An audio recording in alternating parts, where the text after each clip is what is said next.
Middle east में शांति की उम्मीद के बीच एक नया मोड़ आया है। अमेरिकी राष्ट्रपति डोनाल्ड ट्रंप ने कहा कि वे ईरान पर हमला करने वाले थे, लेकिन कतर, सऊदी अरब और यूएई के नेताओं के अनुरोध करने के बाद उन्होंने उसे टाल दिया। यह फैसला सीज़फायर के बाद चल रही बातचीत को और समय देने के लिए किया गया है। ट्रंप ने साफ कहा कि ईरान को परमाणु हथियार नहीं मिलने चाहिए। इस घटना से क्षेत्र में शांति की नई उम्मीद जगी है, लेकिन ईरान और अमेरिका के बीच तनाव अभी भी बरकरार है। तो चलिए आगे बढ़ते हैं और आपको विस्तार से बताते हैं कि आखिर क्या है ये पूरा मामला। दरअसल 2026 की शुरुआत में अमेरिका और इजराइल ने एक साथ मिलकर ईरान पर हमले करने शुरू कर दिए थे। 28 फरवरी को इन हमलों में ईरान के सुप्रीम लीडर अली खामेनेई समेत कई बड़े नेता मारे गए। अमेरिका और इजराइल के हमलों के बाद जवाबी कार्रवाई करते हुए ईरान ने मिसाइल और ड्रोन से हमले शुरू कर दिए। इस जंग का दुनिया के कई देशों पर काफ़ी गहरा प्रभाव पड़ा। इन हमलों में हज़ारों लोग मारे गए और लाखों लोग बेघर हो गए। जंग के कुछ हफ्तों बाद अप्रैल 2026 में पाकिस्तान की मदद से सीज़फायर हो गया। दोनों तरफ से कुछ समय के लिए हमले रुक गए, लेकिन समस्या पूरी तरह खत्म नहीं हुई। ईरान का परमाणु कार्यक्रम और स्ट्रेट ऑफ हॉर्मुज का मुद्दा अभी भी विवादों में था। स्ट्रेट ऑफ हॉर्मुज से काफ़ी बड़ी मात्रा में दुनिया भर के कई देशों का तेल आता है। ईरान के ब्लॉकेड की वजह से तेल की कीमतें बढ़ीं और दुनिया भर में इसका काफ़ी गहरा असर पड़ा।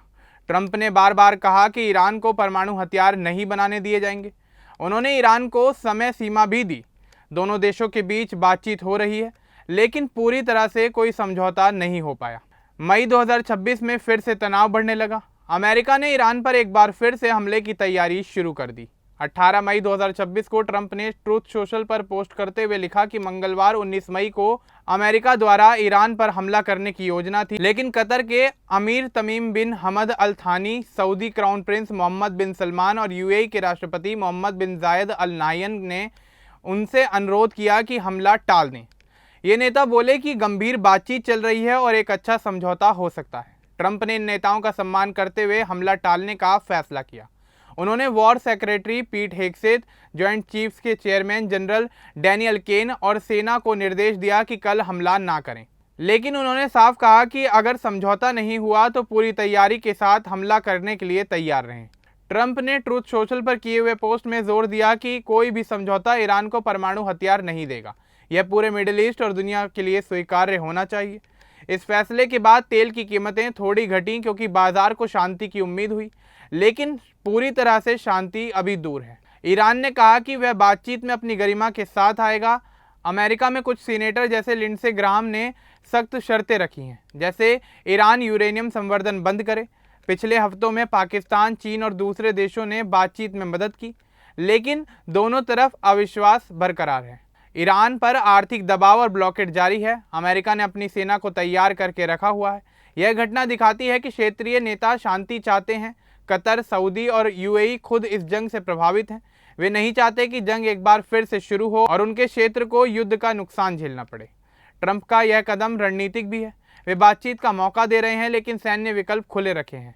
अगर बातचीत फेल हुई तो हमले फिर से शुरू हो सकते हैं। फिलहाल स्थिति नाजुक बनी हुई है। देखा जाए तो अमेरिका द्वारा ईरान पर अभी कोई हमला नहीं हुआ है। दोनों देशों के बीच बातचीत जारी है। दुनिया भर के नेता इस पर अपनी नज़र बनाए हुए हैं, क्योंकि अगर जंग बढ़ी तो तेल, गैस और अर्थव्यवस्था पर इसका काफ़ी गहरा असर पड़ेगा। देखा जाए तो सीज़फायर के बावजूद विश्वास की कमी बनी हुई है। ट्रंप का एक पोस्ट एक बड़ा विकास है जो दिखाता है कि अमेरिका अकेले फैसला नहीं ले रहा, बल्कि सहयोगी देशों की सलाह भी मान रहा है।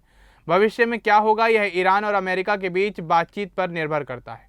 ईरान अगर परमाणु हथियार कार्यक्रम सीमित करने को तैयार हुआ तो शांति हो सकती है, वरना तनाव बढ़ सकता है। अब इस पूरे मामले को लेकर आपका क्या कुछ कहना है, हमें कमेंट बॉक्स में ज़रूर बताएं। बाकी इस तरह की और अपडेट्स के लिए हमारे चैनल को सब्सक्राइब करना न भूलें। धन्यवाद।